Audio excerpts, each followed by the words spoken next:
My dear students and friends, मैं doctor K S. दोनसी आप सभी का के.एस.डी. मैथ्स क्लासेज में स्वागत करता हूं। तो आज हम इस वीडियो लेक्चर में बहुत ही इम्पोर्टेंट टॉपिक स्टार्ट करने जा रहे हैं और इस टॉपिक का नाम है लीनियर ट्रांसफॉर्मेशन। तो प्लीज़ आप इस टॉपिक को बड़े ही ध्यान से सुनिएगा, ठीक है, और मेरी इस वीडियो को कंप्लीट देखिएगा। और इस वीडियो के बारे में जो भी आपके कमेंट्स हों वो आप कमेंट बॉक्स में ज़रूर लिखिएगा, और इस वीडियो का डिस्क्रिप्शन पार्ट भी आप ज़रूर पढ़िएगा, क्योंकि वहाँ पर हमारे जो ऑनलाइन क्लासेस चलती हैं हमारी ऐप के थ्रू, उनके बारे में हमने पूरी जानकारी अपलोड कर रखी है। ओके, तो आइए हम आज का टॉपिक स्टार्ट करें। तो देखिए, लीनियर ट्रांसफॉर्मेशन क्या है, ठीक है, रैखिक रूपांतरण क्या है। लीनियर ट्रांसफॉर्मेशन एक ऐसा टॉपिक है मैथमेटिक्स के अंदर जो आपको मोस्टली हर एक टॉपिक में मिलेगा, चाहे वो ग्रुप थ्योरी हो, चाहे वो रिंग थ्योरी हो, या फिर वो लीनियर अलजेब्रा हो, वेक्टर स्पेस हो। ओके, तो लीनियर ट्रांसफॉर्मेशन का मीनिंग क्या होता है? लीनियर मैपिंग और लीनियर स्पेस मॉर्फिज्म, ठीक है, तीनों का मीनिंग एक ही है। और हिंदी में हम इसको क्या कह सकते हैं? रैखिक रूपांतरण, रैखिक प्रतिचित्रण, या फिर क्षैतिज समष्टि समाकारिता। Okay, linear transformation, linear mapping और वेक्टर स्पेस मॉर्फिज्म। यानी कि क्या होगा? ये एक फंक्शन होगा, कहाँ से कहाँ, एक वेक्टर स्पेस से दूसरे वेक्टर स्पेस के अंदर, ठीक है, एक वेक्टर स्पेस से हम दूसरे वेक्टर स्पेस के अंदर एक फंक्शन को डिफाइन करेंगे, ठीक है। और अगर ये कुछ प्रॉपर्टी सेटिस्फाई करता है तो ये फंक्शन क्या कहलाएगा? लीनियर ट्रांसफॉर्मेशन, ठीक है। बहुत ही सिंपल सा टॉपिक है, बहुत ही ईजी टॉपिक है, बट इम्पोर्टेंट है कि एक वेक्टर स्पेस से किसी दूसरे वेक्टर स्पेस के अंदर एक फंक्शन को डिफाइन करना, और अगर वो फंक्शन किसी प्रॉपर्टी को सेटिस्फाई करता हो तो वो क्या कहलाएगा? Linear transformation. ओके, तो आइए हम सबसे पहले लीनियर ट्रांसफॉर्मेशन को डिफाइन करें, इसकी डेफिनेशन लिखें। हम तो डेफिनेशन देखें प्लीज़, लीनियर ट्रांसफॉर्मेशन, ठीक है। Let V and V dash are two vector space over the same field F, ठीक है। वी और वी डैश दो वेक्टर स्पेस होंगे जिनका फील्ड क्या होगा? सेम होगा, ठीक है, over the same field F. And let T be a function from V to V dash. T एक फंक्शन है, कहाँ से? From V to V dash. हम इसको ऐसा भी लिख सकते हैं, सच दैट, जो इस प्रकार हो। Number one, T of alpha plus beta equal to T alpha plus T beta. And number second, T of A alpha equal to A into T alpha. And where for all alpha comma beta belongs to V and A belongs to F, ठीक है। ध्यान से सुनिएगा, T एक function, T be a function from V to V dash such that number one, T alpha plus beta equal to T alpha plus T beta for all alpha comma beta belongs to V. Number second, T A alpha equal to A into T alpha for all A belongs to F. Then T is called linear transformation. तो लिखिए आप, then T is called linear transformation.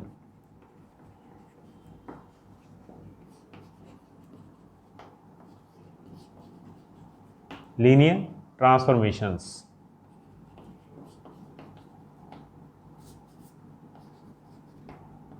Okay, तो बहुत ही simple सी definition है, then T is called linear transformation।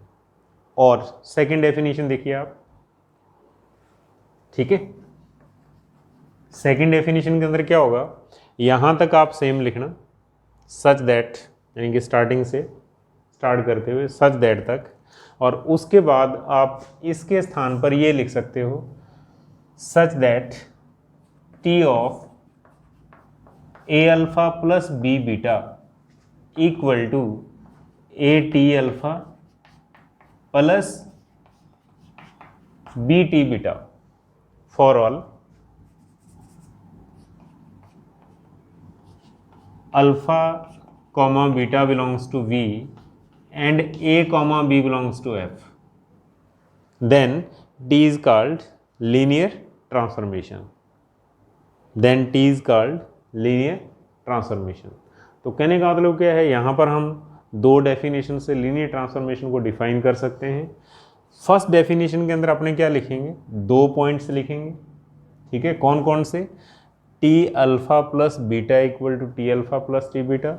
Number second, T of A alpha equal to A into T alpha for all alpha comma beta belongs to V and for all A belongs to F. और second definition को हम किस तरीके से define कर सकते हैं, इन दोनों पॉइंट्स को इकट्ठा लिखा जा सकता है, T of A alpha plus B beta equal to A T alpha plus B into T beta, ठीक है, and for all alpha comma beta belongs to V, यहाँ पर अल्फ़ा और बीटा वी के एलिमेंट होंगे, and A comma B belongs to F, A और B scalar होंगे, belongs to F होंगे, एफ के एलिमेंट्स होंगे। ओके, तो अब देखो डेफिनेशंस मैंने यहाँ पर दो बता दिया आपको, फर्स्ट डेफिनेशन और सेकंड डेफिनेशन। यहाँ तक सेम लिखना होगा, चाहे फर्स्ट डेफिनेशन लिखो चाहे सेकंड लिखो आप। ओके, तो फिर हम कौन सी डेफिनेशन का कहाँ पे यूज़ करें, क्योंकि दो हैं, ठीक है, एक होती तो पता ही है कि हमेशा उसी का यूज़ करते हैं हम, लेकिन अगर हमारे पास यहाँ पर दो डेफिनेशन है तो हम कौन सी डेफिनेशन को कहाँ पे डिफाइन करें हमें बेनिफिट मिलेगा। ओके, तो देखिए प्लीज़, हम देखिए प्लीज़ कौन सी डेफिनेशन को हम कहाँ पे अप्लाई करें हमें बेनिफिट मिलेगा, ठीक है। तो ये फर्स्ट डेफिनेशन है, T of alpha plus beta equal to T of alpha plus T of beta and T of A alpha equal to A into T alpha, ठीक है। तो इसके लिए याद रखना, बहुत ही सिंपल सा फंडा है यहाँ पर, एम फॉर मैथमेटिक्स, ठीक है। तो जो टर्म एम से स्टार्ट होगी उनके अंदर अगर हम इसको अप्लाई करें तो बहुत ही बेनिफिट रहेगा। M means matrix, number second modulus, ठीक है, नंबर थर्ड मल्टीप्लाई,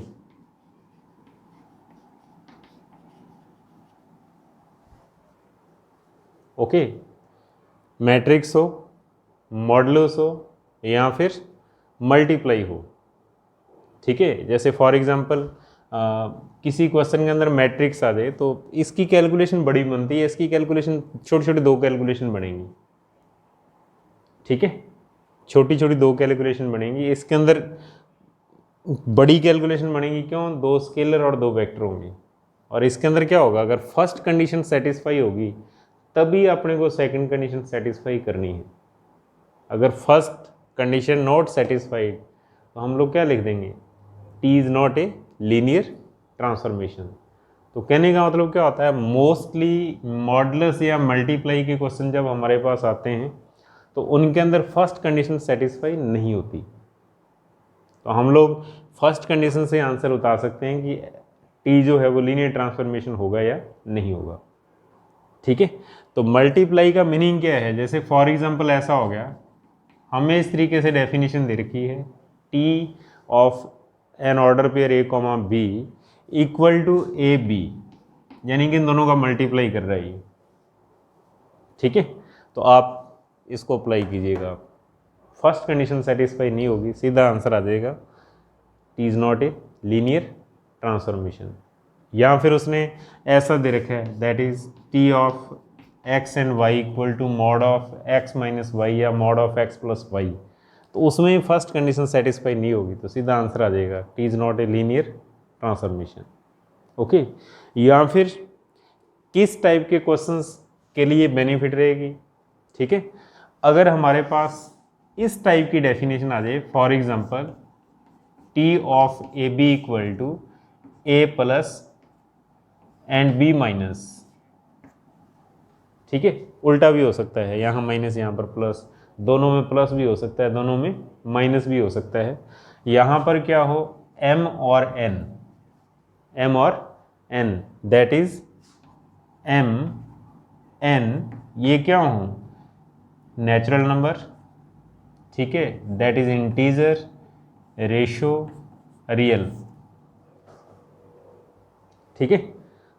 हम बड़े आसानी से देख सकते हैं इस टाइप की जो प्रॉब्लम्स होती हैं, ठीक है। यहाँ प्लस माइनस आयोटा भी आ जाए, कहने का मतलब कॉम्प्लेक्स नंबर भी हो सकता है इसके अंदर, ठीक है।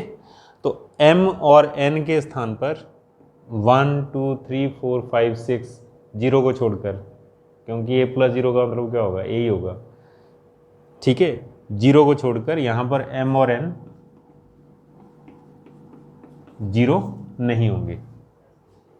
जीरो के अलावा प्लस माइनस कुछ भी होगा यहाँ पर, ठीक है। तो इसका मीनिंग क्या होगा, तब t जो है लीनियर ट्रांसफॉर्मेशन नहीं बनेगा। पहली कंडीशन अप्लाई करते ही left hand side is not equal to right hand side, तो इजी पड़ेगा ये डेफिनेशन, ठीक है। और उसके बाद इस डेफिनेशन को हम कहाँ पे यूज़ कर सकते हैं, ज़्यादातर इसका यूज़ हम थ्योरम्स के अंदर करते हैं, ठीक है। या फिर अगर उसने सिंपल रिलेशन दे रखे हैं, T of A B equal to, बहुत ही सिंपल सी कैलकुलेशन दे रखी है, तब आप इसका यूज़ करिए, अदरवाइज आप इसका यूज़ करिए। इसमें क्या होगा, अगर फर्स्ट कंडीशन सेटिस्फाई होगी देन हम सेकंड की कैलकुलेशन करेंगे, ठीक है। इजी रहेगी, मुश्किल नहीं होगी, ओके। तो इसका हम यूज ज़्यादा करेंगे कहाँ पर, थ्योरम्स के अंदर, या फिर बहुत ही सिंपल डेफिनेशन दे रखी है उसने वहाँ पर, ओके। तो प्लीज़ आइए हम इसके ऊपर क्वेश्चंस को देखें, ठीक है। क्वेश्चंस करेंगे तो और ज़्यादा क्लियर होगा किस तरीके से इसको अप्लाई करना है, ओके। हमें क्वेश्चन नंबर 4 का फर्स्ट पार्ट देखिए आप, क्या लिखा हुआ है इसने, which of the following mappings are linear transformations, ठीक है। कई पार्ट्स हैं इसके अंदर, तो कह रहे आप बताइए कौन कौन से जो टी हैं, जो फंक्शंस हैं, वो क्या होंगे, लीनियर ट्रांसफॉर्मेशंस। तो देखो पार्ट फर्स्ट के अंदर इसने क्या लिखा हुआ है, T is a function from v2r to v2r, ठीक है। वेक्टर स्पेस पहले भी 2 डायमेंशन है और सामने भी क्या है, 2 डायमेंशंस। रिलेशन इस टाइप का दे रखा है इसने, T of A B equal to A plus B comma A, तो वो कह रहे हैं क्या ये लीनियर ट्रांसफॉर्मेशन है। तो आप इसको इक्वेशन नंबर फर्स्ट लिखिए। तो देखो आप, अब ये सिंपल डेफिनेशन, सिंपल स्टेटमेंट की फॉर्म में आ रहा है क्वेश्चन, बहुत ईजी सी स्टेटमेंट है, 2 डायमेंशन से 2 डायमेंशन, ठीक है। आपने इसको ध्यान से पढ़ना है। इसका रिजल्ट देखो आप, क्या आ रहा है, एक ऑर्डर पेयर पर टी को अप्लाई करना, then we get new order pair, ठीक है। किस टाइप का, इन दोनों का sum comma first element, okay. तो अब मैं इसको इस डेफिनेशन से प्रूव करवाता हूँ आपको, ठीक है। तो देखिए आप, now to prove T of P alpha plus Q beta equal to P of T alpha plus Q into T beta, यानी कि मैं इसका यूज़ कर रहा हूँ, T of A alpha plus B beta equal to A into T alpha plus B into T alpha, इस definition का use कर रहा हूँ मैं, ठीक है। और देखो उसने ए और बी दे दिया तो मैंने स्केलर चेंज कर दिए। यहाँ पर स्केलर कौन है, for all A comma B are scalars and alpha comma beta are vectors, ठीक है। ए और बी ऑलरेडी गिवन है, तो मैंने क्या कर दिया यहाँ पर पी और क्यू कंसीडर कर लिए स्केलर। तो लिख दो आप, for all P comma Q belongs to R field, field कौन सा दे रखा है इसने, सेट ऑफ रियल नंबर्स, ठीक है। And alpha comma beta belongs to V2, ठीक है, alpha comma beta belongs to V2R। तो 100% फिर अल्फ़ा और बीटा क्या होंगे, अल्फ़ा होगा A comma B and also beta भी क्या होगा A कॉमा बी, 2 डायमेंशन।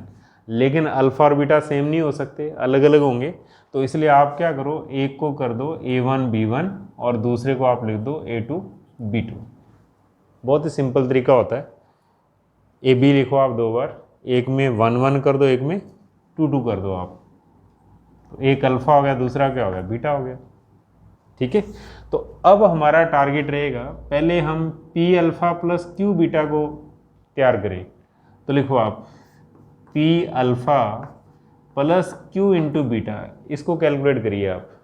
तो ये हमारे पास क्या होगा, P into A1 comma B1 plus Q into A2 comma B2।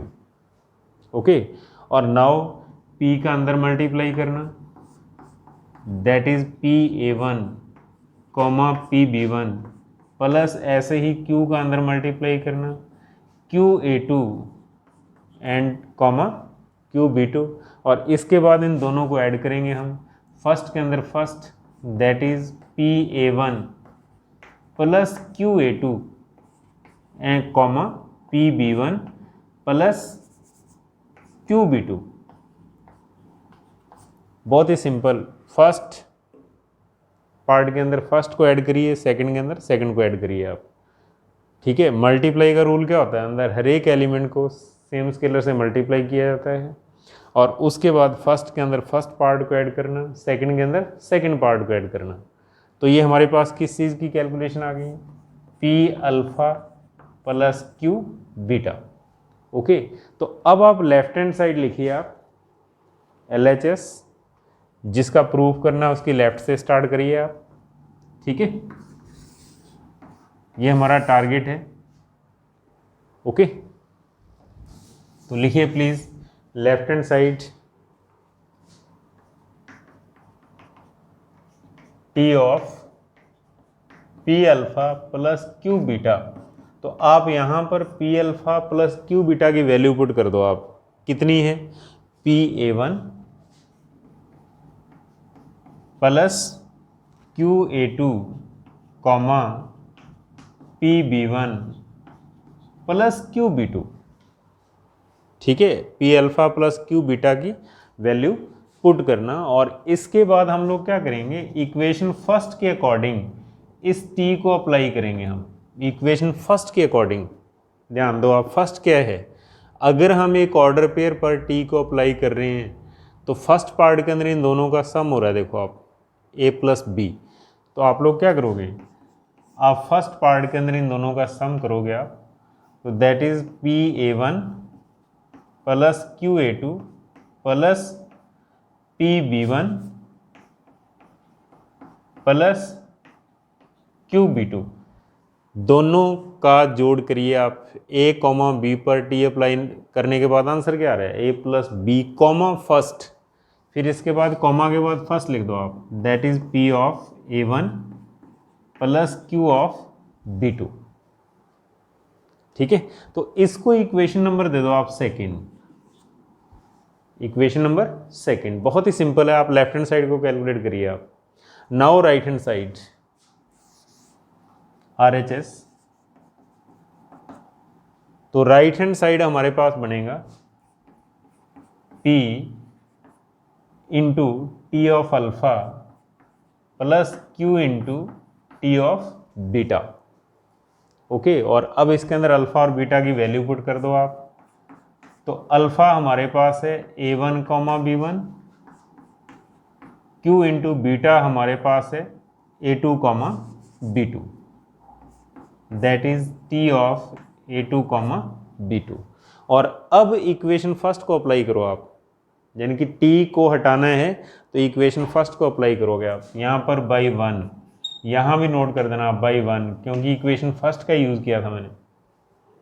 ठीक है, इक्वेशन फर्स्ट से देखो आप क्या कुछ होगा, ये हमारे पास बनेगा P इंटू, ध्यान दो आप, पहले और दूसरे का सम कॉमा फर्स्ट, तो पहले और दूसरे का सम यानी कि A1 plus B1 comma first A1 आएगा, और ऐसे ही फिर आप लोग क्या लिखोगे, Q into A2 plus B2 comma A2। ठीक है, फर्स्ट और सेकंड दोनों का सम आएगा, और फिर कॉमा के बाद फर्स्ट लिखना आपने को अकॉर्डिंग टू इक्वेशन फर्स्ट। बस इस चीज़ को ध्यान से रीड कर लेना आप, क्योंकि इसी का यूज़ होगा। ठीक है, और अब अगले स्टेप के अंदर इसकी कैलकुलेशन करिए आप। तो P का अंदर मल्टीप्लाई कर दो आप, और हम कैलकुलेट किसको कर रहे हैं, राइट हैंड साइड को, RHS, दैट इज P का अंदर मल्टीप्लाई, तो PA1 plus PB1 comma PA1, और ऐसे ही यहाँ पर Q का अंदर दोनों एलिमेंट्स को मल्टीप्लाई करिए आप, तो ये हमारे पास आ जाएगा QA2 plus QB2 comma QA2, यानी कि Q का फर्स्ट के साथ भी मल्टीप्लाई होगा और Q का सेकंड के साथ ही मल्टीप्लाई होगा।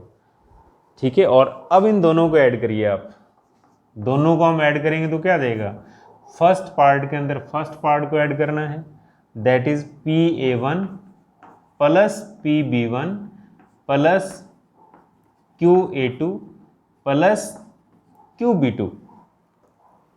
फर्स्ट को फर्स्ट के अंदर, फिर कॉमा लगाइए, सेकंड में सेकंड को जोड़ दो आप, that is PA1 plus QA2। ठीक है, और उसके बाद आप इस आंसर को मैच करवाने के लिए बहुत ही सिंपल, देखो ये सारे के सारे क्या होंगे, रियल नंबर्स होंगे, A real number, B real number, A plus B real number, because A और B किसके होते हैं, फील्ड के होते हैं, बिलोंग्स टू R।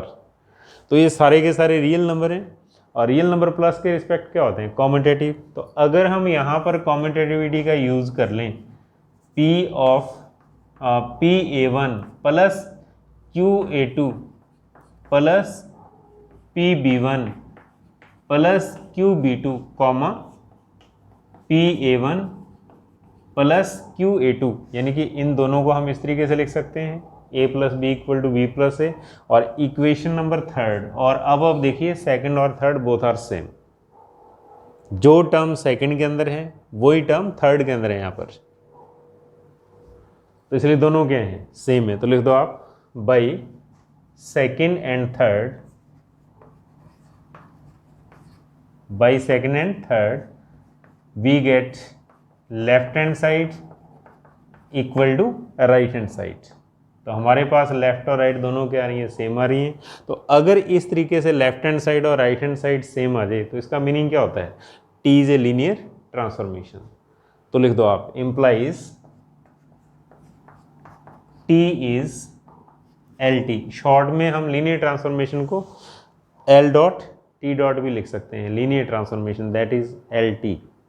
ओके, तो इस तरीके से हम इस क्वेश्चन को सॉल्व करते हैं। सिंपल स्टेटमेंट दे रखी थी इसलिए मैंने इसको अप्लाई किया, पहले इस टर्म को बनाया, फिर T को अप्लाई करना, लेफ्ट हैंड साइड की वैल्यू आ गई हमारे पास, फिर हमने राइट हैंड साइड को कैलकुलेट किया इक्वेशन फर्स्ट का यूज़ करते हुए, और लास्ट में दोनों इक्वेशन क्या आ रही हैं, सेम आ रही हैं। इक्वेशन सेकंड और third both are same, it means left hand side equal to right hand side. तो T क्या होगा, T be a linear transformation. Okay, तो नेक्स्ट पार्ट देखिए आप, हम सेकंड पार्ट चेक करना है T लीनियर ट्रांसफॉर्मेशन है या नहीं। ओके, तो सबसे पहले T is a function from V to R to V to R। ठीक है, R set of real numbers, V2 means 2 dimension vector space, और सच दैट डेफिनेशन कैसे दे रखी है इसने, T of A comma B equal to 1 plus A comma B। Equation number first, number 1, और मैंने आपको क्या कहा था, अगर राइट हैंड साइड के अंदर T को अप्लाई करने के बाद, ठीक है, +1 +2 +3 अगर ऐसा कुछ दिख रहा है तो आप लोग फर्स्ट डेफिनेशन को अप्लाई करना। ठीक है, फर्स्ट कंडीशन सेटिस्फाई नहीं होगी तो क्वेश्चन वहीं ख़त्म हो जाएगा। ठीक है, तो लिखिए आप, क्योंकि यहाँ पर मेरे को क्या दिख रहा है, 1 प्लस है, यानी कि 1 प्लस पड़ा हुआ है इसके अंदर। ठीक है, मैंने क्या कहा था, कोई भी natural number, integer, ratio, real number या कॉम्प्लेक्स नंबर प्लस माइनस में आ गया राइट हैंड साइड के अंदर तो वो लीनियर ट्रांसफॉर्मेशन नहीं बनेगा। ठीक है, तो नहीं बनेगा तो फिर हम लोग क्या करेंगे, सिंपल कैलकुलेशन कर लो आप, फर्स्ट डेफिनेशन अप्लाई कर दो आप। तो लिखिए आप, now to prove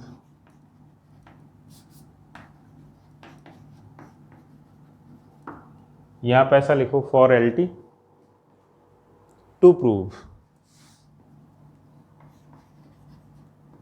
for L T means linear transformation, for linear transformation, linear transformation के लिए to prove number 1 T of alpha plus beta equal to T of alpha plus T of beta. ठीक है, first condition satisfy होगी then हम second करेंगे।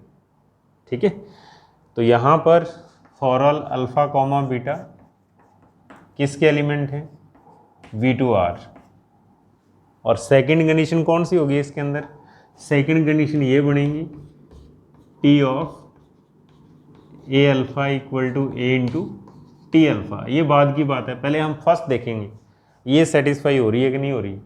अगर ये satisfy होगी देन सेकंड अप्लाई करेंगे हम। ओके, तो अब देखो, let alpha comma beta since,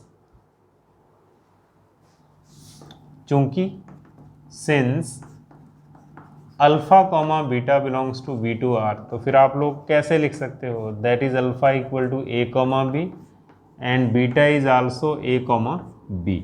तो एक A1 कॉमा B1 कर दो और दूसरा A2 कॉमा B2 लिख दो, और साइड में आप लिख देना A1 B1 A2 B2 all are belongs to R। क्यों, यहाँ पर जो भी इस ऑर्डर पेयर के पार्ट्स होंगे A1 B1 A2 B2, ये सारे के सारे क्या होंगे, scalars, belongs to R, belongs to field. Okay, तो अब देखो आप, मेन अल्फा प्लस बीटा क्या होगा, alpha plus beta that is A1 comma B1 plus A2 comma B2। इस टर्म को तैयार करिए आप, इसकी कैलकुलेशन करिए आप, तो दैट इज ये हमारे पास बनेगा A1 plus A2 comma B1 plus B2। Okay, और अब इसके ऊपर T अप्लाई करिए आप। क्यों, लेफ्ट हैंड साइड कैलकुलेट करनी है, तो लिखो आप, now left hand side that is T of alpha plus beta. ठीक है, तो इसके ऊपर भी टी अप्लाई कर दो आप, T of A1 plus A2 comma B1 plus B2, दोनों पर टी को अप्लाई करना। और उसके बाद equation number first by 1, equation first को अप्लाई करते हुए देखो फर्स्ट क्या है, बहुत ही सिंपल आंसर है। अगर आप टी को अप्लाई करना चाहते हो तो इसका आंसर क्या होगा, 1 प्लस ए कॉमा बी, 1 प्लस ए कॉमा बी। तो देखिए आप क्या लिखोगे, आप इसको 1 प्लस ए मत पढ़ो, आप इसको ऐसा लिखिए 1 प्लस फर्स्ट कॉमा सेकेंड। ठीक है, तो आप इसको क्या लिखोगे, आप 1 plus first comma second.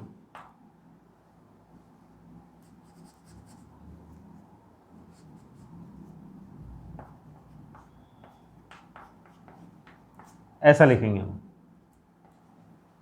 1 plus first comma second. ये हमारे पास आ गई equation number second, equation number 2। और अब हम राइट हैंड साइड को कैलकुलेट करते हैं। राइट हैंड साइड है T of alpha plus T of beta. ठीक है, तो इसके अंदर अल्फा और बीटा की वैल्यू पुट करिए आप, तो दैट इज अल्फा क्या है A1 कॉमा B1 और बीटा क्या है A2 comma B2। A1 comma B1 और बीटा A2 कॉमा B2। और अब इक्वेशन फर्स्ट का यूज करिए आप बाई 1, तो इक्वेशन फर्स्ट का यूज करोगे तो क्या आएगा, देखो आप 1 plus first comma second that is 1 plus first 1 plus A1 comma second. ऐसे ही यहाँ पर 1 प्लस A2 कॉमा सेकेंड, बहुत ही सिंपल, आप इसको 1 + a या 1 + b वगैरह मत देखिए, आप इसको ऐसा पढ़िए 1 + फर्स्ट कॉमा सेकेंड, क्योंकि ए और बी चेंज होता रहेगा, डेफिनेशन चेंज नहीं होगी, डेफिनेशन ये रहेगी। तो इसलिए हम इसको हमेशा ऐसे पढ़ेंगे 1 + first comma second, 1 + first comma second. अब अगेन इनका जोड़ करिए आप, तो फर्स्ट के अंदर फर्स्ट ऐड होता है, तो ये क्या हो जाएगा 1 + a2 1 + a1 फिर +1 + a2 कॉमा b1 + b2, और देखिए हमारे पास क्या बनेगा, that is 2 + a1 + a2 and b1 + b2, equation number 3। और उसके बाद आप चेक करिए लेफ्ट हैंड साइड की वैल्यू के अंदर यहाँ पर 1 + a1 + a2 आ रहा है, राइट हैंड साइड की वैल्यू के अंदर यहाँ पर 2 + a1 + a2 आ रहा है। तो इसका मतलब क्या हुआ, left hand side is not equal to right hand side. तो लिख दो आप, we see that left hand side is not equal to right hand side.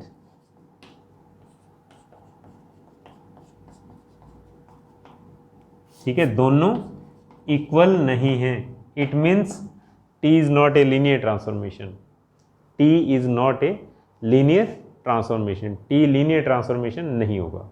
तो ये इसका आंसर लिख दो आप, implies T is not a linear transformation, short में लिखना आप L T is not a linear transformation. बहुत ही इजी है, मैंने आपको क्या कहा था, प्लस माइनस अगर कोई भी नंबर लिखा हुआ है, चाहे वो नेचुरल नंबर हो, चाहे वो इंटीजर हो, रेशियो हो, रियल हो, कॉम्प्लेक्स नंबर हो, प्लस माइनस के अंदर, ठीक है, तो 100% लीनियर ट्रांसफॉर्मेशन नहीं बनेगा।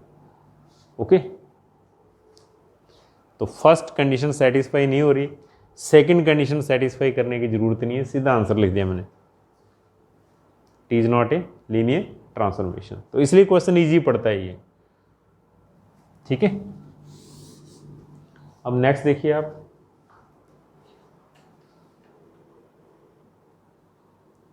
हमें नेक्स्ट देखिए आप part number 4, T is a function from v2r to v2r such that, ये इसकी definition, T of x y equal to x³ + y³ for all x, y belongs to v2r and where x, y belongs to r, यानी कि इस 2 dimension elements के जो parts होंगे वो क्या होंगे, रियल नंबर।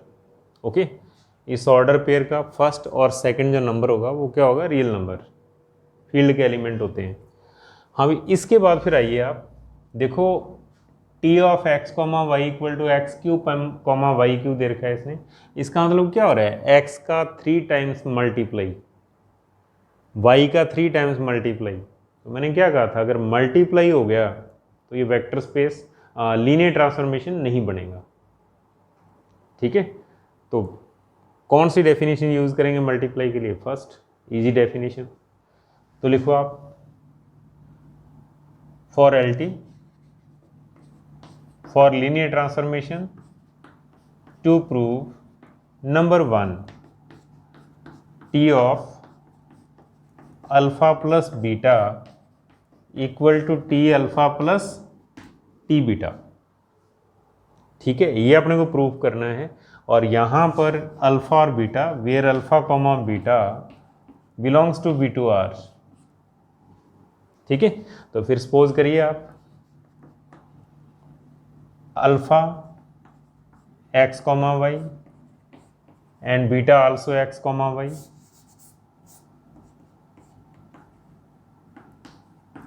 ठीक है, 2 हैं तो इसका मतलब क्या करोगे आप, एक में 1 कर दो आप x1, y1, और एक में 2 कर दो आप x2, y2।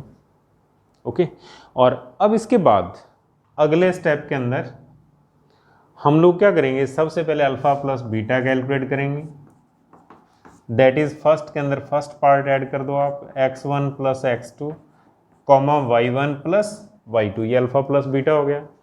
And now left hand side T of alpha plus beta, that is T of x1 + x2, y1 + y2। Okay. और now by one equation first देखो आप, T of X comma Y equal to X cube comma Y cube. तो इसका meaning क्या है, अगर हम equation first का यूज़ करेंगे तो ये क्या देगा, एक ऑर्डर पेयर जिसमें फर्स्ट का होल क्यूब कॉमा सेकंड का होल क्यूब बनेगा। कहाँ से, according to first. T of x and Y equal to an order pair किस टाइप का, x cube comma Y cube.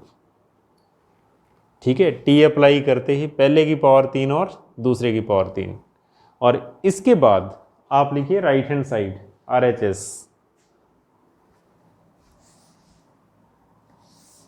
Now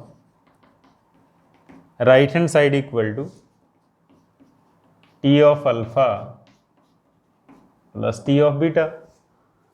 okay, और अब इसके अंदर T of alpha means T of x1 comma y1 and T of x2 comma y2। ठीक है, alpha और beta की वैल्यू पुट कर दो आप। और उसके बाद बाई वन इक्वेशन फर्स्ट से हम लोग क्या लिख सकते हैं, that is order pair of x1 cube comma y1 cube plus order pair of x2 cube comma y2 cube. कहाँ से, according to equation first, t को अप्लाई करना। और अब अगर हम इसको ऐड करें दोनों एलिमेंट्स को तो क्या बनेगा, x1 cube plus x2 cube comma y1 cube plus y2 cube. Equation number इसको सेकंड लिख देना आप और इसको इक्वेशन नंबर थर्ड लिख देना आप। और इसके बाद एक बहुत ही सिंपल सा रीजन लिखिए आप कि whole cube of a plus b is not equal to a cube plus b cube. ये इक्वल नहीं होते, a प्लस बी का whole cube a cube plus b cube के बराबर नहीं होता। ठीक है, whole cube of a plus b is not equal to a cube plus b cube. इसका मीनिंग क्या होगा, left hand side is not equal to right hand side. क्यों, यहाँ पर होल क्यूब है और यहाँ पर क्या है, दोनों का अलग अलग क्यूब है। ठीक है, तो लिख दो आप, then by second and third left hand side is not equal to right hand side. दोनों इक्वल नहीं है, तो इसका मीनिंग क्या हुआ, implies T is not a linear transformation. T linear transformation नहीं होगा। ओके, तो बहुत ही सिंपल सा मेथड है, बहुत ही इजी है, मुश्किल नहीं है, इम्पोर्टेंट टॉपिक है क्योंकि यहाँ से हम लोग क्वेश्चन को अटैम्प्ट करते हैं एग्जाम्स के अंदर। ठीक है, तो इजी है, समझने की कोशिश करिए आप। Okay, thank you.